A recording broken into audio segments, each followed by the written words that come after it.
How you doing? It's Sandesh here. I'm here to do a video on an article on pushsquare.com, and it's called Reaction. Why are there so many unnecessary PS5 remasters for games that don't need them? Well, the thing is, I think we know why there. I think we know why there's. I think we know why there's starting to be a lot more of them. And you know what? You could pretty much thank Jim Bryan and Herman Hulse for that. Anyway, I'm going to get to the article now. Okay. This is the.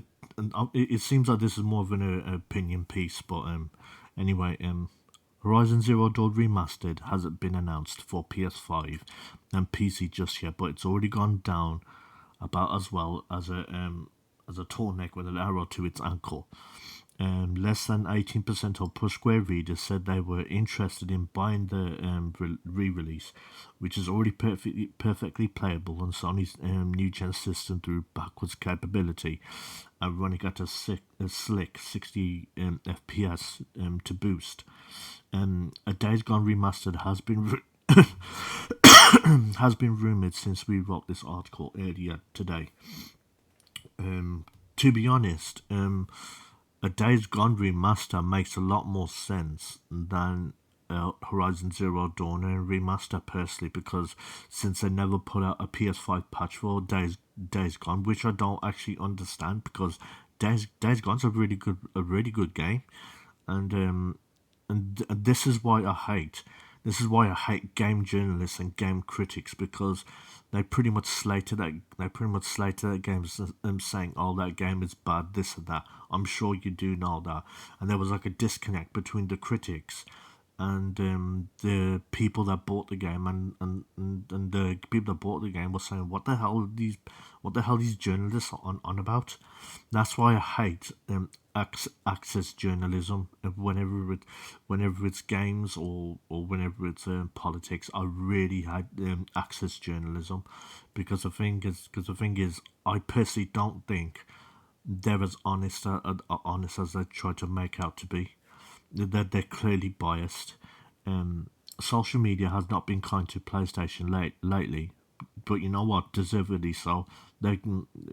I mean, all this crap ever since since then, Sony have caused it on themselves.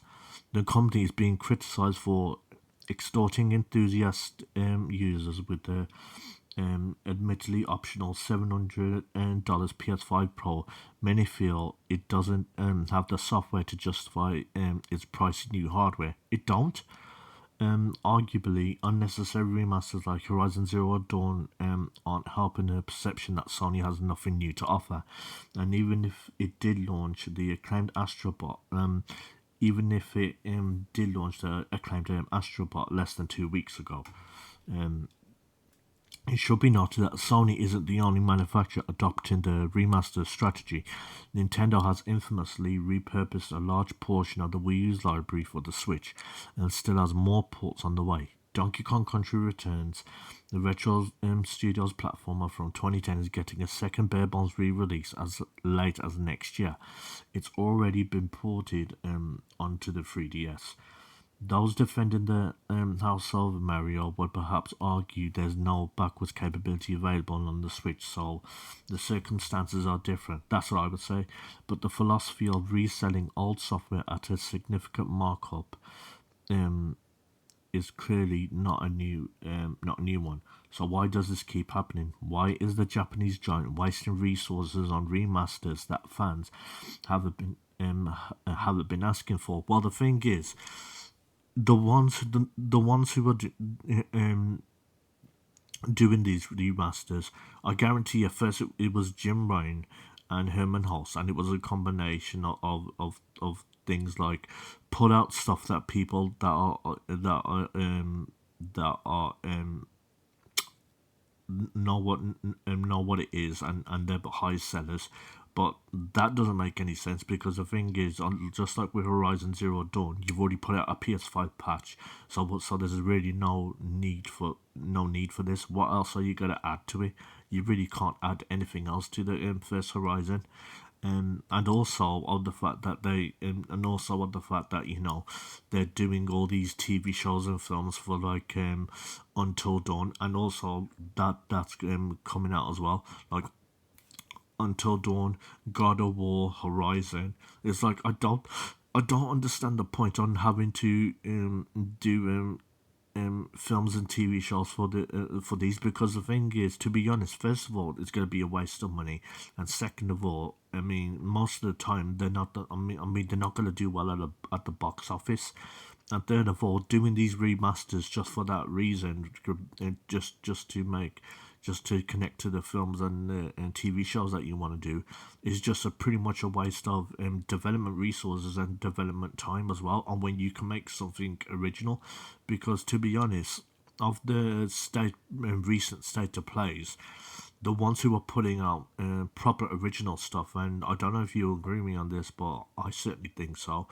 Is there Asian studios like the Korean ones, the Korean studios. I think maybe they're Indian studios as well, and also they're Chinese studios as well, like the Asian studios in general. Those are the ones that are putting out the original stuff. I mean, clearly the American ones are clearly are not, and what's hurt them is they've just been completely radio silent about what the hell these studios have been working on. They don't say nothing, and that's losing confidence in their fan base, and their fan base is losing confidence in the Sony brand as well. And it's the fault of Herman Holst and Jim Ryan, because I squarely put the blame on them two, because since them two were the ones in charge, obviously Herman Holst and another Japanese guys the Japanese guy are the co-CEOs now. But Herman Holst, he seriously needs to go. I think he's a fish out of water, and I clearly think he didn't know. I think he clearly doesn't understand his job. I mean, on paper, him being a developer for Gorilla does sound good on paper, but I think the fact was he was the wrong person for the job personally. Anyway, well, it's important to remember. I'm going to carry on reading this. That while you may want a Bloodborne or a Dark Soul or a Dark Cloud re-release, this wouldn't necessarily be tackled by the team behind the Horizon Zero Dawn remaster. Resources are finite, yes, but they can't be applied carte blanche to whichever project you want. Bloodborne, for example, will likely require involvement from creator from software, who, in case you didn't notice, has been fairly busy as of late. Well, the thing is, I mean, you could get someone else to do a Bloodborne remaster, and that's another thing. Sony knows Sony knows their fan base has been asking for, begging for a Bloodborne remaster, or better yet, a remake, and they will not do it. It's like they just ignore it. Yeah, obviously, From Software is not gonna do it, but they don't have to do it. Obviously, I know that Blue Point's not gonna do, because they're obviously working on their own game. We heard nothing. We heard nothing about that. You can get someone else to do this, or better yet, you can hire a third party studio to handle it. Why don't you? This is what I don't understand. This is what I don't understand. You could just do it that way, but obviously Sony obviously clearly doesn't care, because they have the mentality, as I said in a previous video, they have the mentality of, let's we're not gonna let's give them what we think they want, not give them what they want. That's their mindset. Um, Naughty Dog noted when it made The Last of Us Part 1, this was a great opportunity for it to blood new talent and get it comfortable with the PS5 development. At the time, it was plotting its next major project, and so needed to find work for its sizable pool of staff. The alternative would perhaps be to lay off artists, programmers not involved in the pre-production stage of its next project. But none of us want that. These remasters can be a good learning exercise. Then and bridge the gap between the long development cycles. In the case of some projects like Until Dawn, they can also offer an updated product for release on PC. It's true that Sony could have simply ported the original PS4 version to Steam, but seeing as uh, it's putting in the work to update the core code, it may as well modernize the whole experience while it has the opportunity. I hate it when they use buzzwords like, "Oh, let's modernize it," "Oh, let's make it for the modern audience." You know what they mean when they say for the modern audience. They mean for the DEI woke audience. That when they say that, understand that's what they mean. Because the thing is, when you look at Aloy in Forbidden West, for some reason they did not make her attractive, and I guarantee you Sweet Baby Inc had a hand in it, and were like, don't make it as attractive, which I don't understand. Why don't you want a woman in a game to be attractive? That doesn't make any sense. That is completely stupid and backwards. Then there's the small matter of many of these products having non-gaming projects in the works. Filming started on an Until Dawn movie adaptation recently, while Netflix was plotting a Horizon television series until accusations pointed at showrunner Steve Blackman derailed the whole thing. HBO's version of The Last of Us had a profound effect on game sales, and having a modernized version of the original game available on store shelves helped with that. Perhaps the biggest disconnect for many enthusiasts online is that they can't understand why Sony would put effort into revamped franchises like Horizon or The Last of Us when Resistance and Killzone have remained dormant. The very cruel reality is that PlayStation sees no growth opportunities in these properties. They're as good as dead, and it's better to invest in franchises that are active as opposed to those left behind.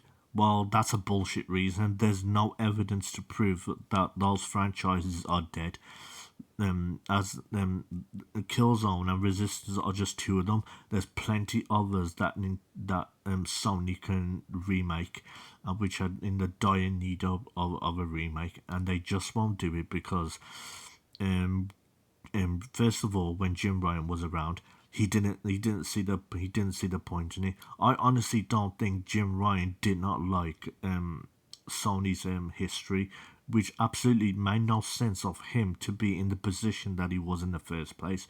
He didn't deserve to be in that position in the first place, and I don't think Herman Hulst does either, because if he really cared, he would have been like, you know what, let's go back into our back catalogue, back into the PS3, or better yet PS2 or PS1, and let's remake some of the stuff. That's why, even though I didn't play Medieval, I kind of appreciated the fact that Shaw Layden was like, you know what, let's remake Medieval. Even though I didn't play, but at least I appreciated the fact that at least it wasn't a recent game. I appreciated that. Of course, all this leads to a perception problem, which isn't exactly helped by Sony's overall silence. We know first-party outfits like Sucker Punch, Naughty Dog, and Santa Monica Studios are working on new games, but we don't know what they are. There's a real sense that because these titles are taking a long time to make, all PS5 has to offer right now are remasters and live service releases. Well, the thing is, that perception is what they created. That is upper management's fault. They caused that. Um, that's not entirely fair. See, this article, this article, I don't think this article knows what the hell it wants to say. If you want to be biased, then just be plain biased. If you just want to tell the truth, then just tell it as it is. But the bad smell will stick until PlayStation washes it away. Ultimately, even without seeing the game in motion, we're not excited by Horizon Zero Dawn Remaster in the slightest, but we do understand why it exists. But that context will amount to a little in the industry, always looking for the hottest takes.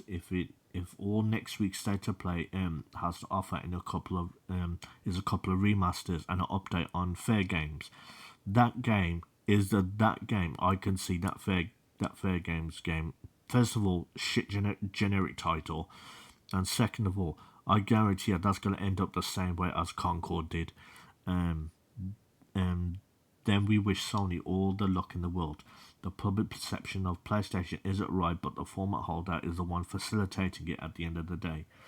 Um, yeah, the thing is, they're causing this, and this is all their fault. And you obviously know. I'm sure you know about the Concord fiasco. The one who put it out was Colin Moriarty, and I 100% trust him because at least, even though I don't like game journalists, he's the one exception.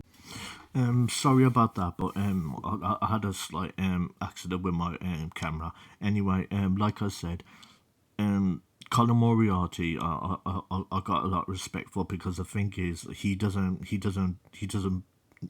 bullshit the facts. He tells them the way they are. And the thing is, even though he's a PlayStation fan, he'll call them out on their bullshit if he has to. And I got a lot of respect for him for doing that. So he's the exception. Because I know that he was the one that talked about Concord. But yeah. Anyway, because the thing is, I think we better get used to seeing these remasters because with the amount of money they lost on Concord, they're gonna have to make it back, and Herman Hulse is gonna be on a tight leash. The Japanese are not gonna give him free reign anymore, especially with how Concord went. I mean, that's just pathetic. Or the fact that they want to do live service games, but they wanted to have them made by studios that primarily do single player games. That's just a recipe for disaster. Anyway, thanks for watching this video, and I'll see you soon.